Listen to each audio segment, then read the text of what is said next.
In the heart of West Sussex stands Chichester Cathedral, a place where nearly 1,000 years of history rise in pale stone and quiet dignity.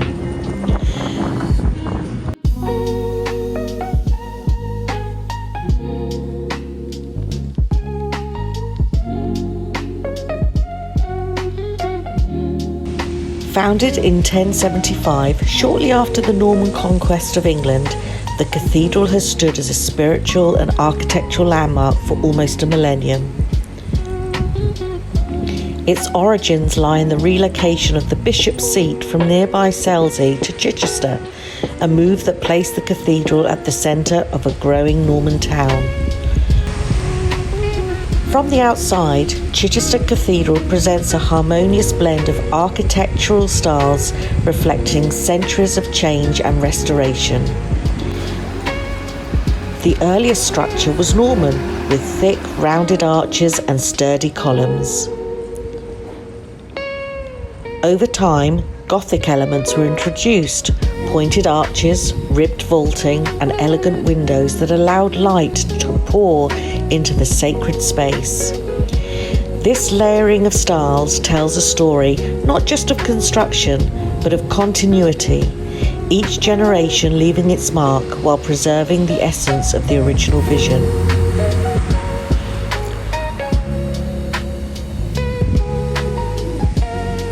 So there's been a cathedral on this site for 950 years.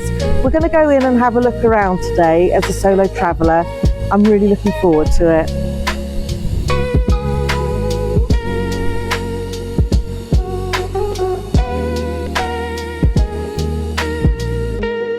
Hello. Inside, the cathedral reveals a different kind of beauty. The nave stretches forward with quiet grandeur, drawing the eye towards the altar. Sunlight filters through stained glass windows, casting shifting patterns of colour across the stone floor. Unlike some grander cathedrals, Chichester retains a sense of intimacy. It feels lived in, a place of daily worship rather than distant spectacle.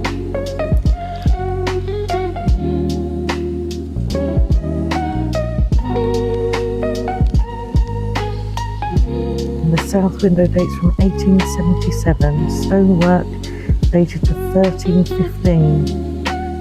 Gosh.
Art also plays an important role here.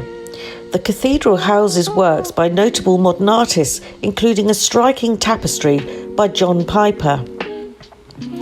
This blending of ancient structure with modern creativity reflects the cathedral's ongoing life. It is not a museum frozen in time, but a place that continues to evolve. Over the centuries, Chichester Cathedral has witnessed countless events, royal visits, religious reforms, wars, and quiet moments of personal reflection.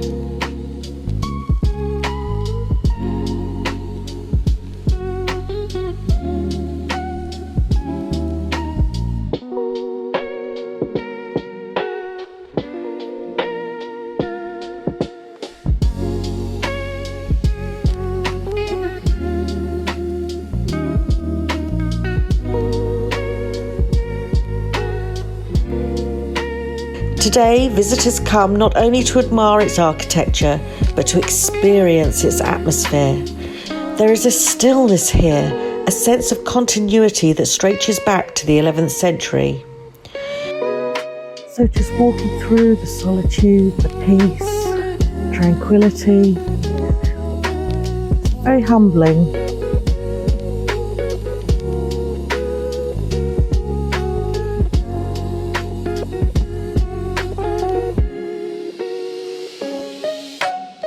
The marble stonework, carvings, there's just so much to watch and look at.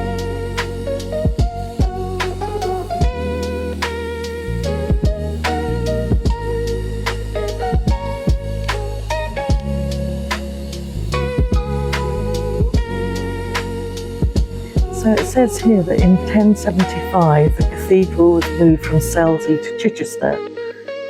So there's been a cathedral on this site since 1075. In 1861 the cathedral's tower and spire collapsed and it was reopened after repair in 1866. This was brought from Lewes Priory. It was originally laid at Lewes Priory and it was brought over to Chichester Cathedral, 1537.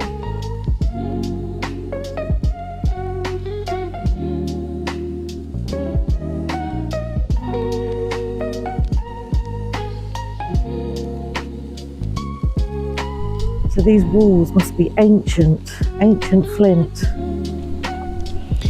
Walking around the exterior, one cannot help but notice the ancient walls constructed from flint, a material deeply characteristic of Sussex. These flint walls, dark and textured, are interdispersed with lighter stone, creating a striking visual contrast. Flint, abundant in the local soil, was used extensively in medieval construction. Its durability has helped these walls withstand centuries of weather, while its irregular shapes give the surface a natural, almost organic quality. These are not smooth, polished barriers, but living walls, each stone placed by hand, each one part of a larger story. It's just amazing to think that nearly 1,000 years of history on this site. It's just incredible.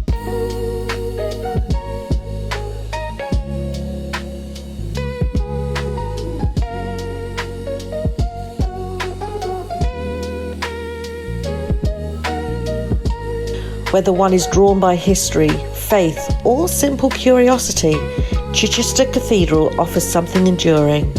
A reminder that beauty, resilience and craftsmanship can outlast even the most dramatic of events. People have carved their initials into the arch here. Wonder how old they are.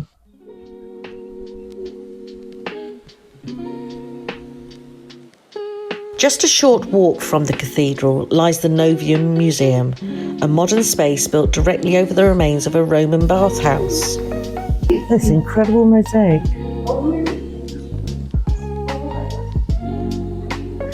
So we're not far from Fishbourne Palace, with the beautiful mosaic floors. So these are mosaics of the Chichester district.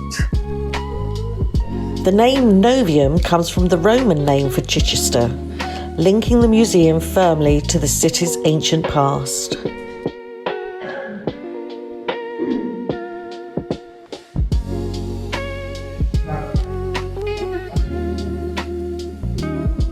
It always astounds me, the underground heating system that the Romans came up with. It's ingenious.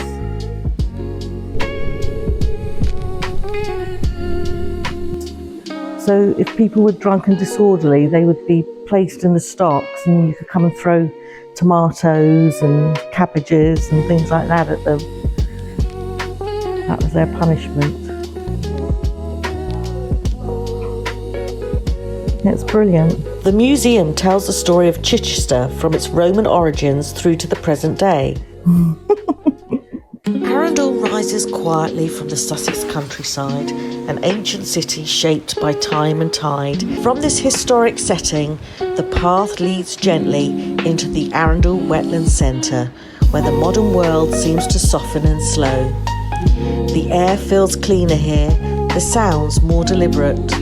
Water glides through reed beds and lagoons, reflecting the muted colours of winter, and the rhythm of footsteps on wooden boardwalks sets the tempo for a peaceful, unhurried day. First stop, the pelicans. They stand like dignified performers, proudly parading with their striking orange bills, vivid signs of mating season even in the cool of winter. Their heads are crowned with plumes of fine feathers, lifted and tousled by the winter winds like delicate flags announcing their presence. There is something both prehistoric and theatrical about them. Great white bodies, heavy wings folded like cloaks, eyes alert and curious. They move with a deliberate slowness, as though they understand that here there is no need to rush. This is a place that naturally encourages a slow pace, a sanctuary for anyone seeking calm, especially a solo female traveller in her 50s looking for quiet beauty rather than crowds and noise. The paths are wide and well kept, benches appear just when you want to pause, and there is a comforting sense of safety in the gentle flow of visitors and the attentive staff. Time feels elastic here, stretching generously so you can linger, observe and breathe.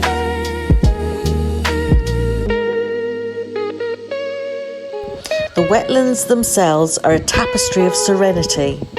Reeds sway like dancers in the breeze, their soft rustling blending with the distant calls of birds. Water laps quietly against the edges of the lagoons, catching glimmers of winter light that shimmer like small private miracles. The colours are subtle, soft greys, muted greens, pale blues, but the effect is rich and layered, a painting that changes with every step.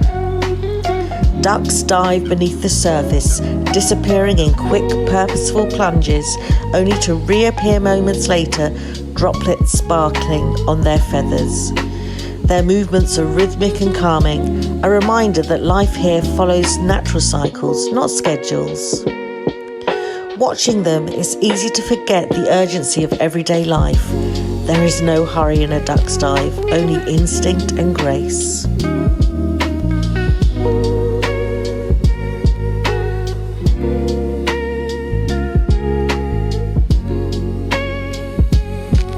Along the pathways, geese stroll with quiet confidence, seemingly comfortable with pedestrians.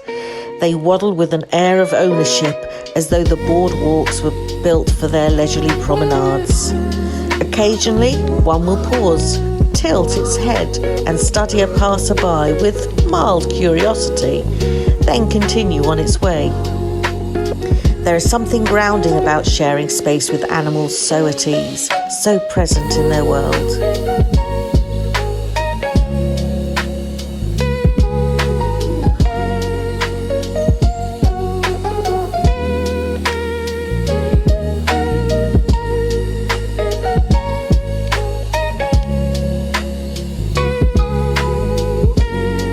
Out on the open water, majestic swans beat their wings, sending ripples across the lagoon.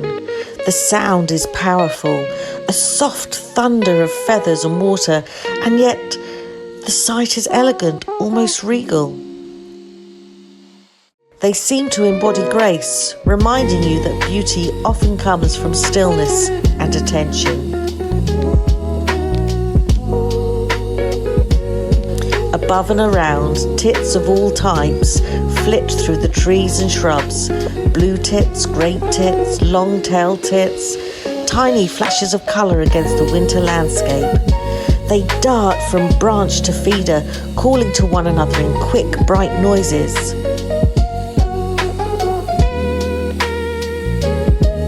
And then, as if on cue, comes the final treat. 3 robins, bright-chested and bold, putting on a little show. They hop along a fence, then down to the ground, tilting their heads, flicking their tails, occasionally bursting into short, cheerful song. One chases another in a brief, playful skirmish before they settle again, each claiming a small patch of territory. Today finds me at the AOAC Outdoor Activities Centre in Shoreham.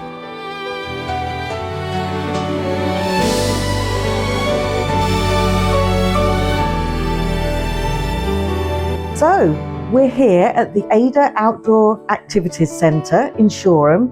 We're going to be going rock climbing. Seriously need my head seeing to, but it's going to be so much fun. I cannot wait. I've always wanted to go rock climbing, so this is one thing that hopefully I'll give it a go. We'll see if I'm any good at it, but yeah, really looking forward to it.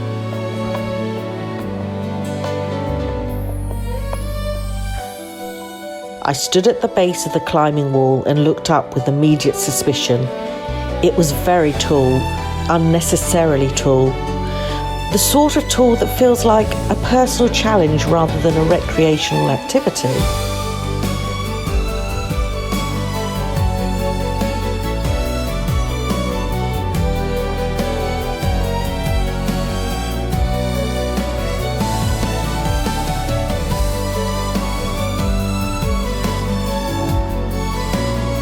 I stepped closer and examined the colourful holds. Bright red, blue and yellow shapes dotted the surface in what I can only describe as a cheerful conspiracy. They looked friendly enough, but I had a strong feeling they were about to betray me. Still, I had come this far. Harness on, I placed one foot on the lowest hold and paused. Oh, I thought, so this is really happening. The effort required to lift myself even slightly off the ground came as something of a surprise. Not a pleasant surprise, more the sort of surprise one experiences when opening a bill that is significantly higher than expected. I pulled up a few inches and clung to the wall. Right, I told myself, we are climbing now. This is what climbing feels like. Good to know.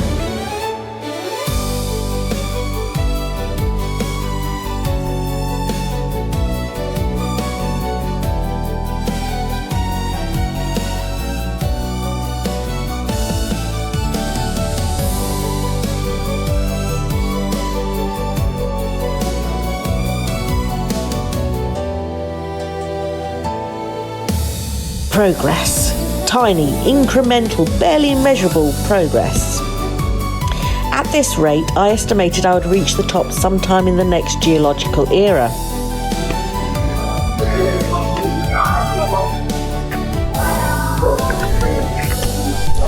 I pressed myself closer to the wall, as if proximity alone might make it less vertical. It did not. This wall seemed to be testing not only my strength, but my decision-making. Another reach, another hold, a small victory. There was a moment, brief, fleeting, when I thought I might actually be doing this. The ground, which had previously felt reassuringly close, now seemed to have developed ambitions of distance. Breathing became deliberate, very deliberate. Each breath carefully considered, as if there was a limited supply and I needed to budget accordingly. Still, somehow I continued. Another hold, another small shift upward. It was at this point that I began to reflect on my life choices. Not in a dramatic sense, but in a mildly curious, how did I get here sort of way. This, I decided, was an excellent place to stop. Descending, it turned out, was considerably more enjoyable. Gravity, which had previously worked against me, now felt like an old friend, gently guided me back to safety. Back on the ground, I stood for a moment, allowing everything to settle, my breathing, my thought. Thank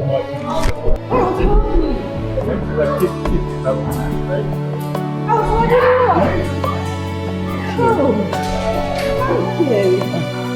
How's an experience?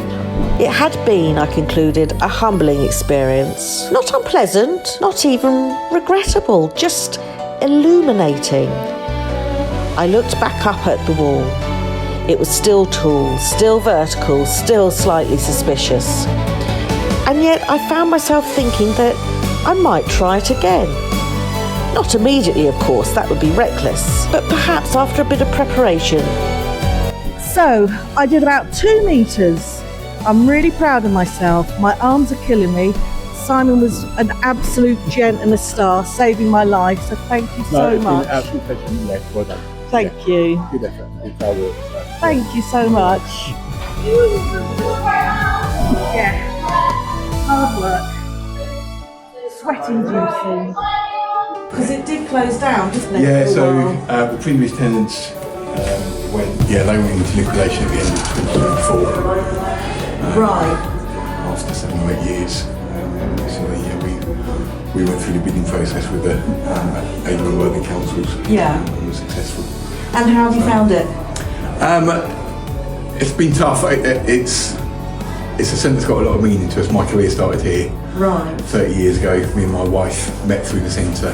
Oh, how lovely. So it's part of our DNA. Yeah. So if anyone said to me, do you want to run an outdoor centre, I would have said no. But this place is special to us. It's got special meaning for you, yeah. That's so really we wanted lovely. To get it back to being a community hub. Yeah, So that's kind yeah. of what we're pushing for. So we want to make it feel homely and develop that sense of. Yeah, it felt very welcoming as you came in. Your staff were great. And it's a proper family business. Yeah, it feels like that. So you're doing a sterling job. Yeah. So what else do you do? So we've got the climbing, we've got archery. We started this year. Oh, right. Adults and juniors. We've got adult paddle sport going on at the moment with canoe, kayak and stand-up paddleboard. Right. We're hoping to get junior paddle boards and starts and kayaks going. Hopefully April, May time. We're just going through a licensing process. Okay. At the moment. I'd love to do paddleboarding. Yeah. I don't think I'd have the balance for it. Just stay on your knees. Oh, can you? Oh, yeah, cool. So just stay on your knees and do it? Yeah, just build up. Then we've got a folk cycling, mountain biking, orienteering, rifle shooting will be up and running soon. Oh, wow. Then we do lots of courses. We do 3 CPR courses each month. Right. We've got mental health first aid courses going on. We do mental health first aid, and then we've got mental health walks. Spoke to a bloke in March to support men. To get them talking. We did a climb for a that's bloke brilliant.